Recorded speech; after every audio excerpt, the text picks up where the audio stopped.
لەم مەجلیسە هەڵنەستان خوای گەورە جوبریلی دابەزان سوورەی قەدری بۆ نارد ئەم شەوانە بە شەوی ئەجر و پاداشت خوای گەورە ناوی بردووە لە قورئاندا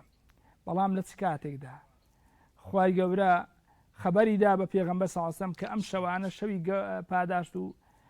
شەوی سەوابە دوای ئەوە پێغەمبەر صلی الله علیه و سلم لەگەڵ هاوڵەکانی کۆبەوە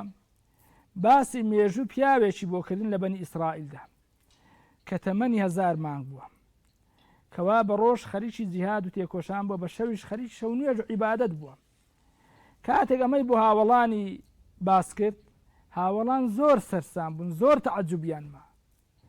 هەر یەکەم لە شوێنی خۆی تەمەن نایە خواست بۆ تەمەنی ئەم پیاوە لەم مەجلیسە هەڵنەستان خوای گەورە جوبریلی دابەزاند سوورەی قەدری بۆ نارد فەرمووی ئێوە تەعەجوب دەکەن بە ژیانی ئەم پیاوە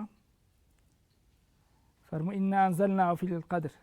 ئێوە ئاگادار بن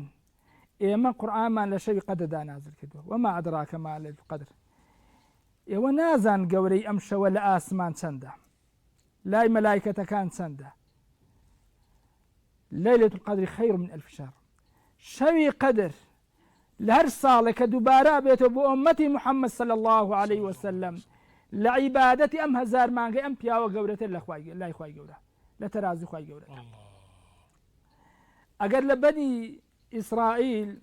لە قەومی موسا پیاوێکە بێ ئەم ئەجر و پاداشتەیە بێ خوا فەرمێ من وعدمدا بۆ ئومەتی محەممەد صلی الله عليه وسلم لە هەموو ساڵێکدا هەر کەسێک ئەم شەوە لەگەڵ مندا بمێنێتەوە ئەجر و پاداشتی ئەم پیاوەی پێ قسمەت ئەەکەم پێکەڕەم دەکەم